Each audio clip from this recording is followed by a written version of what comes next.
My name is Rashida. I am from Belize. Yay! Before I go into detail, I've noticed that each one of you shared something key.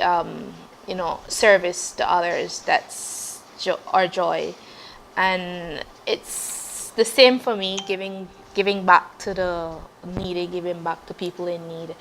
That is a great passion of mine, and I guess that's one of the reasons why I am now embedded in Hand in Hand Ministries, because this is what not our organization does. And I want to welcome you all to the Hand in Hand family, because I know after this week it's going to be a lifetime bond, and I'm going to see your faces again. um, so just to start off, a little bit about me. I am 29 years old. Will be 30 in the next few days or a few weeks. I have two kids. I have two lovely boys, a 9-year-old and a 3-year-old. However, that's just here in my story. I'll go back. I grew up, I was the seventh, not the seventh, I was the third of 7 children from my parents. We did not have it all. We were not as fortunate as a lot of people that I've come across. There was a lot of privileges that I did not have that some of my peers had. I grew up going to school. Because it was so much of us, my mom never worked, because she had a rough childhood and she never wanted her children to experience the struggles she did in the past. So she committed herself as a stay-at-home mom. And my dad, he did odd jobs, and he was just a minute to the hour kind of person.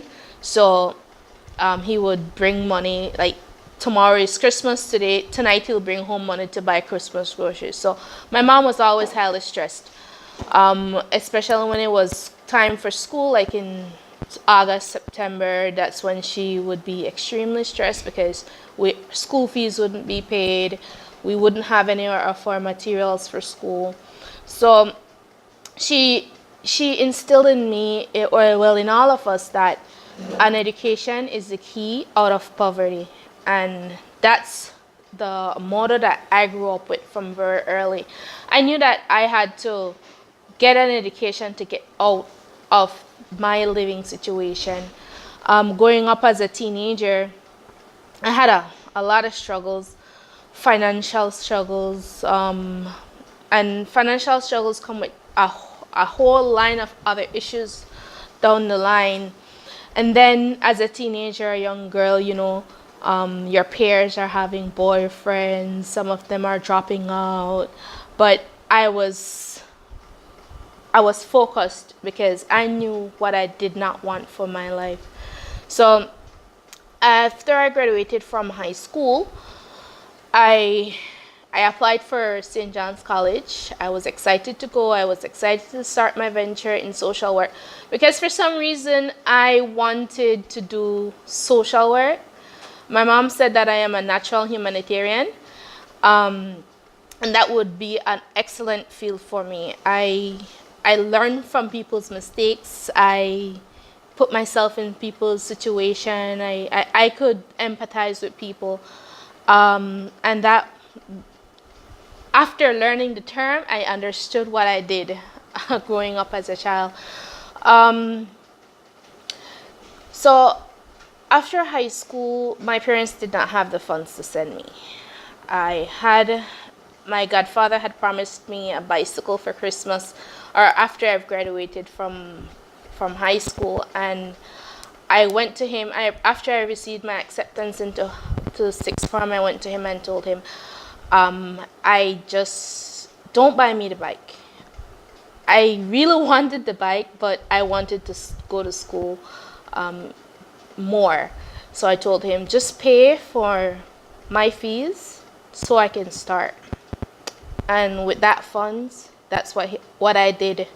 So I did my first semester at St. John's College, but after that first semester, during that time, my mom had me do some scholarship applications, and Each one of them that I did was rejected. I did not understand why. I filled it out. I provided all the documents I needed. I was rejected on each of the applications I made. I even did a working scholarship application whereby you, after school, you do some cleanup in the school compound, but I was still rejected. So I had to drop out of school. This was at the age 18 to 19. And I was still young, I was still naive. The thought about working and going to school did not cross my mind. I ended up staying at home, finding a boyfriend, and ended up pregnant with my first child. After I had my first child, well, I got a job after school, but I ended up quitting 7 months into the job because I did not like what I was doing. I was providing for myself, so I had that option to quit. Eventually got pregnant with my first child, Aiden, and that was after he was born. That was when I got reality hit me, because it was hard. Me and his dad was together. We were living in a small room in my mom's house. He did not have a steady income. He did odd jobs. He would go. He did very hard labor. He'd cut logwood, and at the end of the week, he wasn't paid all the time. Sometimes he'd had to wait about a week and a half before he's paid. And then we had this young baby that we had to care for. So we had to think about wipes, we had to think about Pampers, and it was getting really frustrating for me. And I decided that, hey, I need to go back to school. And that thought came, I played with it, I talked to my mom, and she was like, yes. I said, but I don't have the money. She was like, just do the application and something will work out. I did my application about 6 months after Aiden was born. I also went back to work 6 months later. My old job called me back because I was great at what I did. It was just customer service. And so they called me back and I went back to work. I worked there for 3 years while I went to school. So having a young baby, working, going back to school, it was tough. I'd leave home about 5:30 in the morning. My baby's still asleep. I go to work, reach work for 6 o'clock.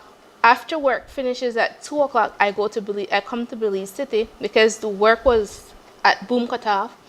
I come to Belize City, do whatever homework I had, and then I go to school for 5:30. 5:30 till 8 o'clock is my class. I take a 8:45 bus from Belize City, and I reach back home 10 o'clock in the night. My baby's already asleep. It was very hard, barely seeing my child. But I knew it was something that I had to do because I had to make a difference in my life, especially for my young life. So about a year into school, during the time I was working, I was saving. I joined a syndicate so that I could have at least met part of my school fees. So after like a year into school, my mom came to me and said, hey, I know about this organization. They give scholarship to tertiary level students, and I think you should apply. I was very reluctant because I've been rejected so many times. I just didn't want to go through a next rejection. Nonetheless, she told me, she said, you know something, there's nothing different if you do it or not. If you try and you get it, you have something that can assist you with your fees. And if you try and you don't get it, well, you already expect that. So I went in and I did the application at Hand in Hand, and they accepted me into the program. It was just a partial scholarship because Hand in Hand Ministries believe in people doing for themselves. Meet them halfway, you know. It's not a I'll give it all to you program. It's I'll help you so that you can help yourself. I was still doing my syndicate, so I was better able to maintain my child. With their assistance, I could have paid a large portion of my fees that I did not have to find myself. And I went through, I finished with my associate's degree in 2015. Now, just before I reached that point, we were, as I mentioned, we were living in a very small room upstairs in my parents' house. After the baby came, we ended up, we needed more space, so we bought some old plywood board, like a second hand, and we just block up the lower part of my mom's house because she lives in a high house. It wasn't meant for a long time, so it was just done for temporary stay. Unfortunately, I stayed there for about, I think about 5 years. No, 3 years. About 3 years. However, me and Aiden's dad, we had plans to build our own house, but it never happened because he was killed. Well, he was stabbed by his younger brother during an argument at their mom's house, and unfortunately, he bled out to death at the foot of their mom's stairs. After his passing, the day before, it was December 28th, I went to work and I resigned. I was actually planning to quit school. He was working out district, so I was planning to move away from home to go be with him. We were having some relationship challenges, like any other young people, and those were my plans to make the relationship work for the sake of my child.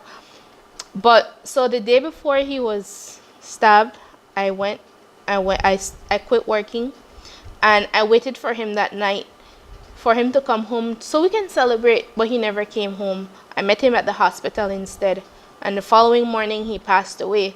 So now he's dead, there's no income. I just quit my job, and I have a 3-year-old to care for. I was devastated. So my coping mechanism was traveling. So I used to travel a lot.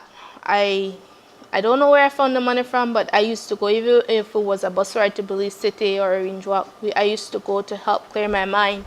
But the following January, I was called, me along with other tertiary level students who got scholarship, was called into the office at hand in hand because they needed some help around the office. And I agreed because I needed something to occupy my mind, to help me cope with my loss. So I dedicated my time to volunteering 2 times a week with Hand in Hand Ministries. With that, I learned more about the Building for Change program and how it works. I got to sit in I got to do intakes, assessment, be a part of the selection committee, and that's where I was introduced to the program. And I loved it so much because it connected with my values. It connected with what I am for. So I stayed with I volunteered. I was going to school. At the time, I did not have a job, so I could have committed. How much were you living on? What did we give you? A very small stipend. 25 US for the week. That's what I was functioning on with my child. I don't know how I did it then, but I mean, I had great family support, so I guess that I am grateful for.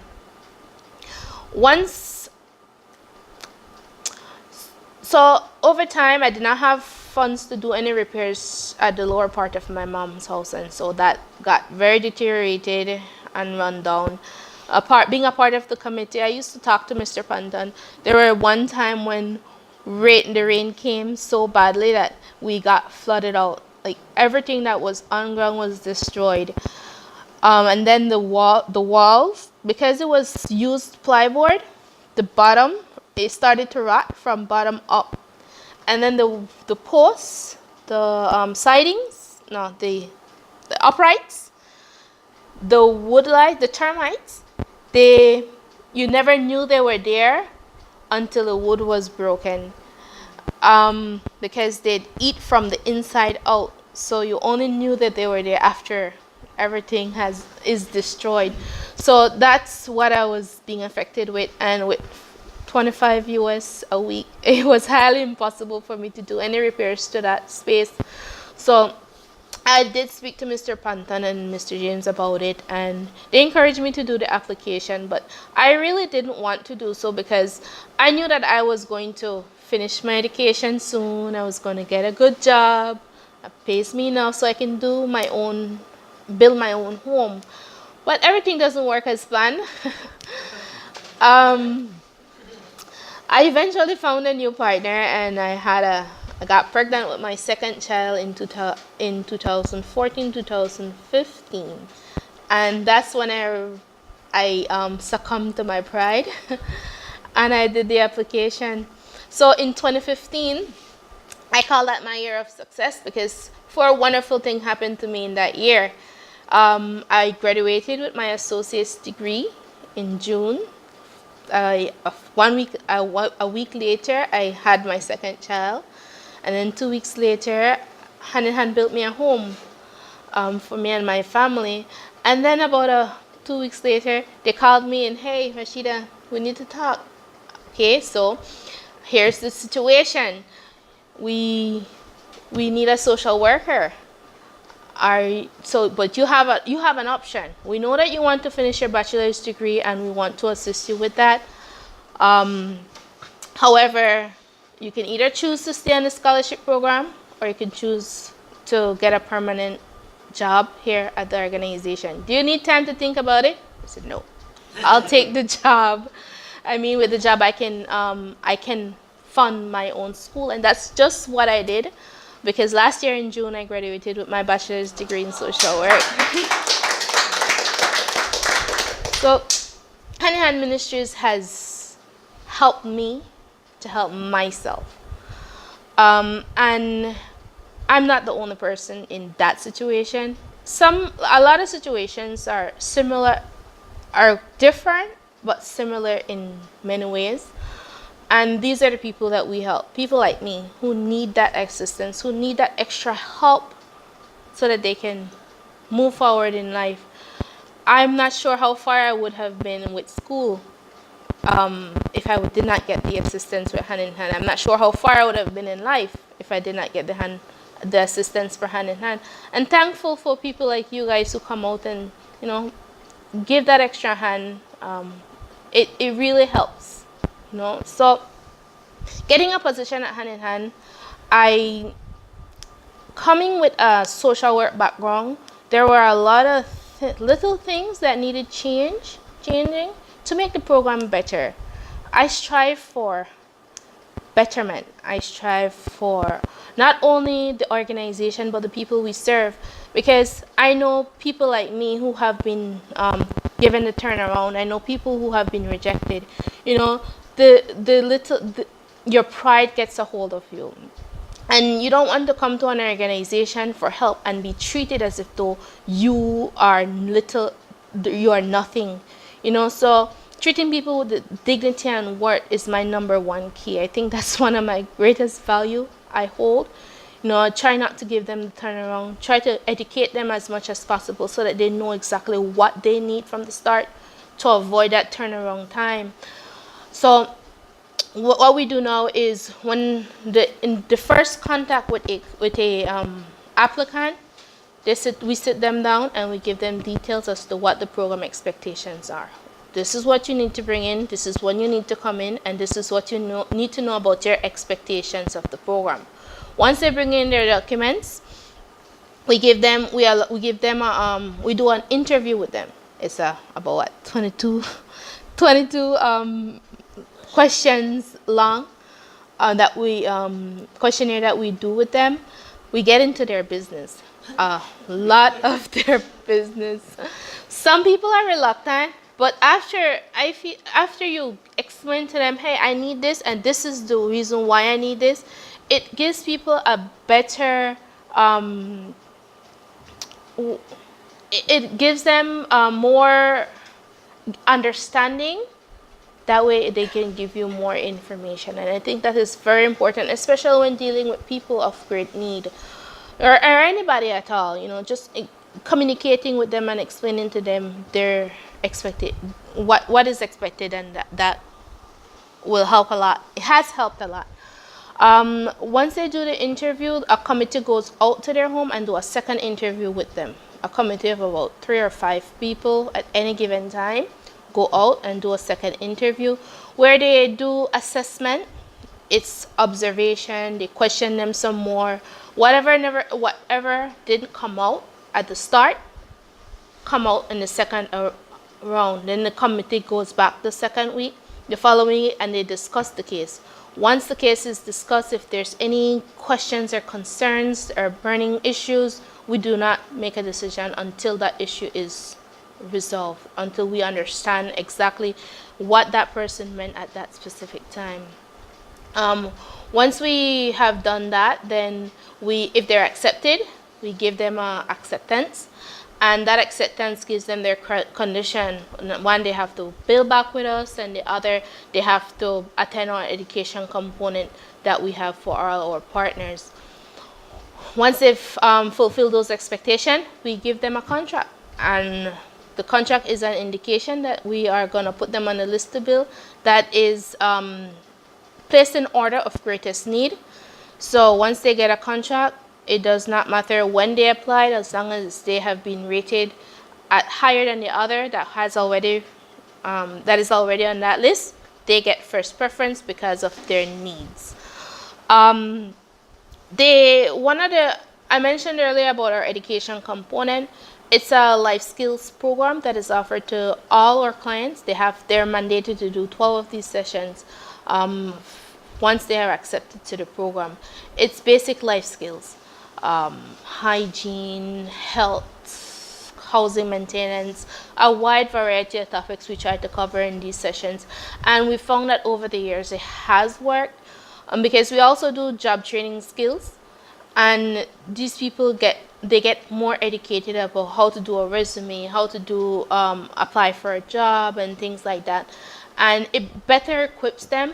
And we found that once our clients receive houses, their lives just change a whole lot.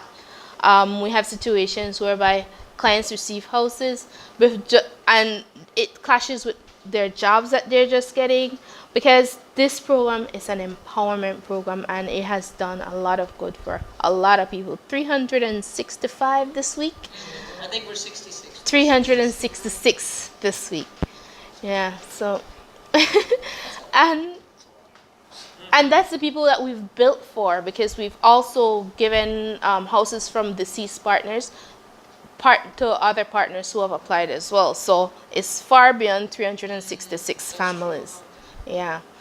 And from the education component, rise a special team.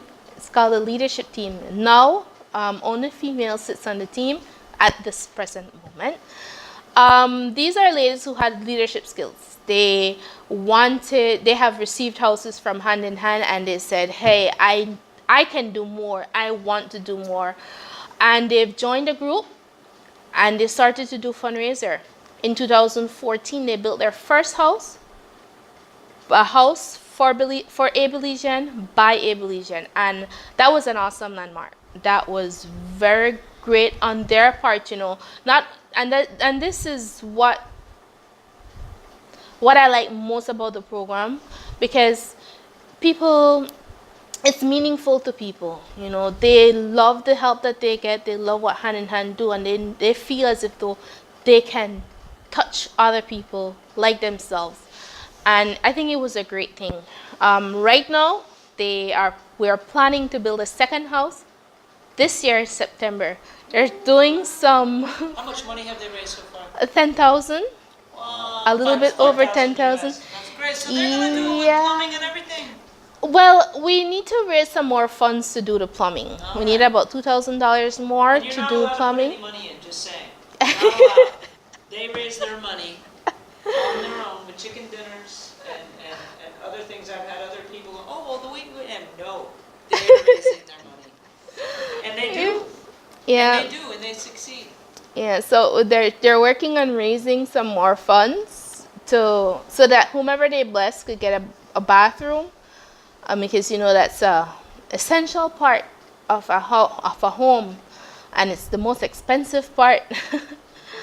um, so that's what they're doing at this present moment. They're planning bake sales and barbecue sales and turkey dinners. So that's all in the planning.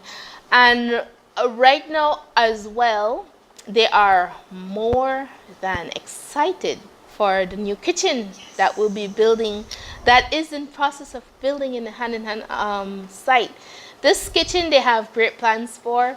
They plan to, because right now fundraisers they're doing it out of their individual homes with a kitchen that is in construction that will give them more space.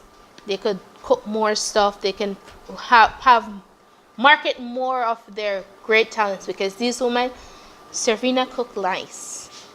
And she And puts tamales on the street. yes, these ladies cook better. Not to say that what you're getting is not quality, it's high quality. So it's just a comparison. Yeah, so they're planning to use that building as their hub for their preparation, and that will help them big time, because they'll be able to get more of their stuff out to the community for sale. And not only for fundraisers at hand in hand, but the way the program is expected to set up with the kitchen is that they will get, like, they can utilize it on their own individually to do their own business, because most of these women, they don't have their earnings are made from what they make, what they can make. So Do you all have any questions about Irma, about... It's a wonderful story.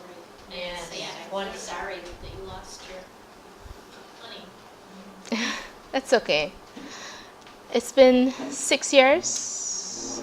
6 years, yeah. And I've moved on.